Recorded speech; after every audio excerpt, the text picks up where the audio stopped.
Hey everybody, haven't done one of these posts in a while, so I thought I'd do one. Welcome to my Facebook Live. Anyway, I want to talk about goals today. Basically, the title is Aim at Nothing and You're going to Hit It Every Time. And that's something that Zig Ziglar said many years ago. If you aim at nothing, you will hit it every single time. Now, I know I've spoken often about the necessity of having goals or targets to shoot for in life, but it's not something that I've always done myself.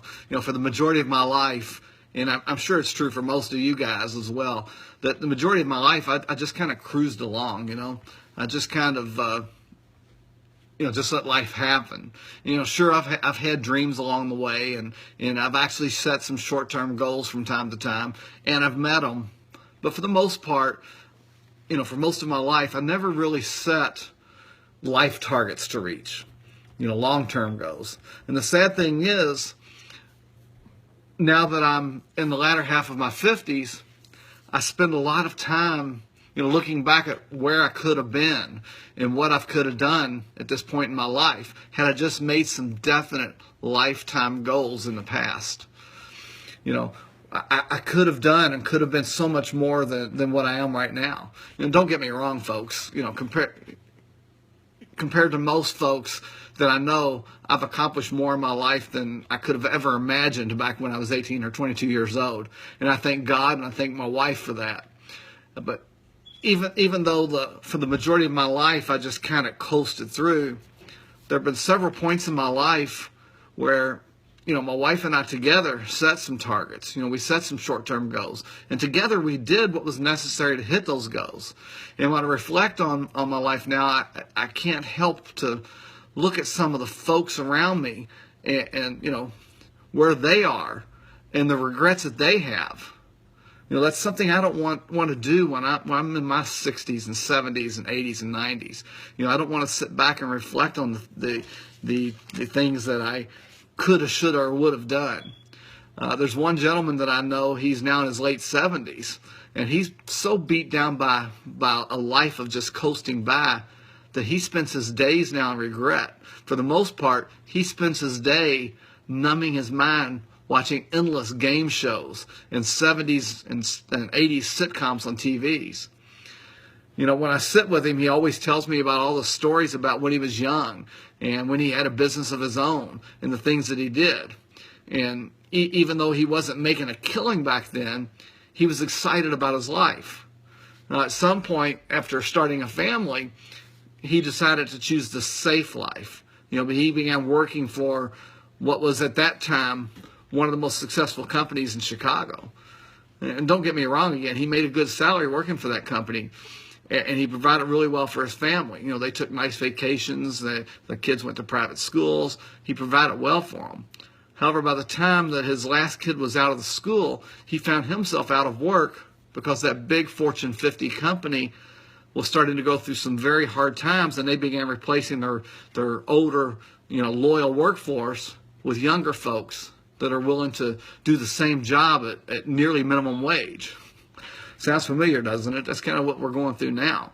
How many times have we heard the stories in recent years, of folks that gave their life to a company and suddenly are replaced by folks that want to earn half the money, or even by folks overseas. Anyway, he spent 20 or so years working on somebody else's goals. He spent that time working on somebody else's dreams. And when he lost that job, he lost the only life that he'd known for so long. He had coasted through life. He was a puppet, and the puppeteer was controlling his strings. He never made any goals to create other sources of income just in case things changed along his career path. My life's not been much different than that myself.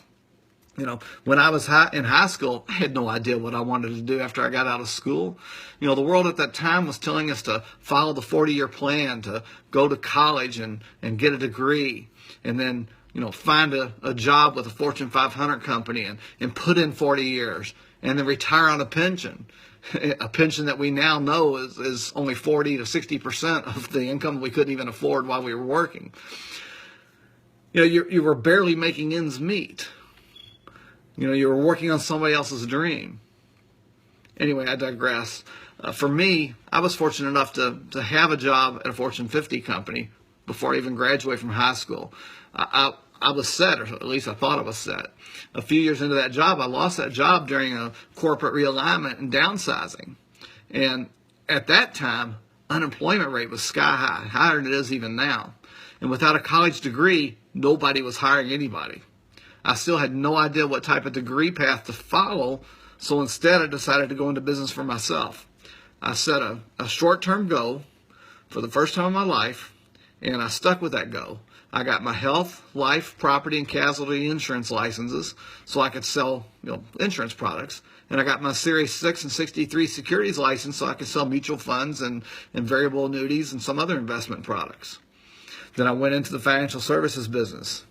I stayed in that business for a few years, but I failed miserably at it, guys. I didn't know then, the things that I know now. I didn't set any kind of goals. I didn't find a mentor to show me how to, all the ins and outs of the business. And I believe that, I would have had success now had I done that way back then. Without a goal to work towards, I failed. And that's when I decided that maybe everyone was right and I needed to go back to college. I needed to pursue that 40-year plan. So at that point, I started researching what some of the best paying fields were and what educational requirements that there were to get into those fields. And I decided that the field that had the biggest potential for financial success would be in the healthcare area. And I had young kids in school at the time, or young kids at that time, and I didn't want to be in school forever to become a doctor, so I chose pharmacy.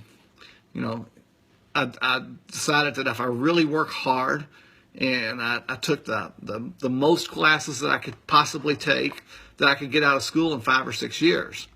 So once again, at that point in my life, I set a goal to become a pharmacist.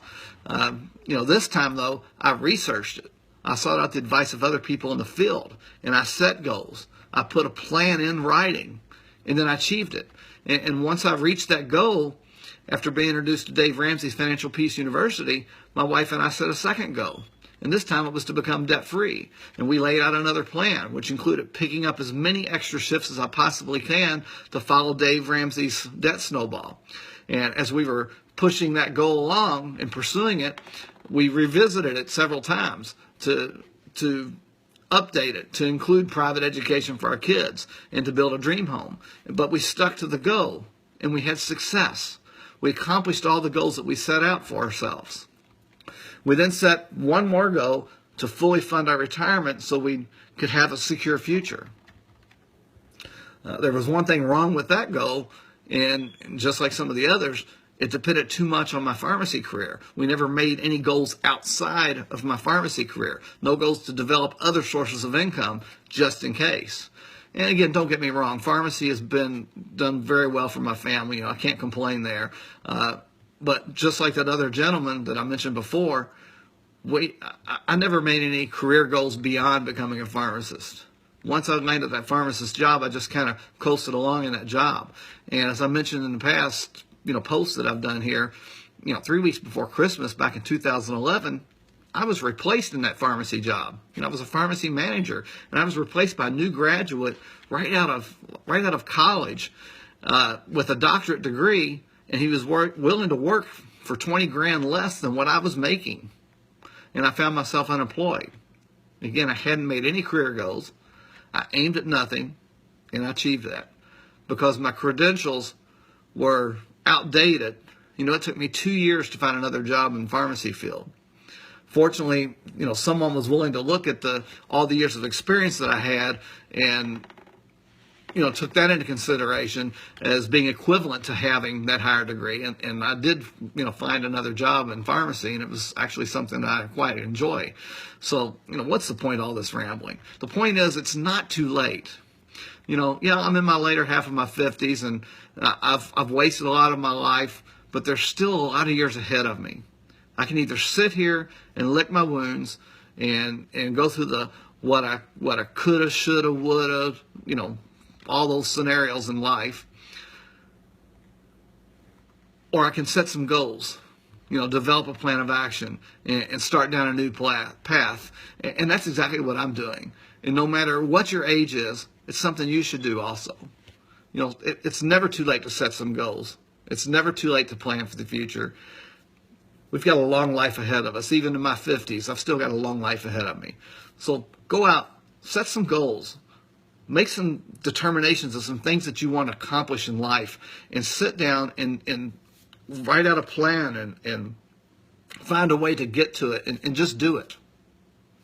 Hope you guys enjoyed this post. I'll talk with you again in the future.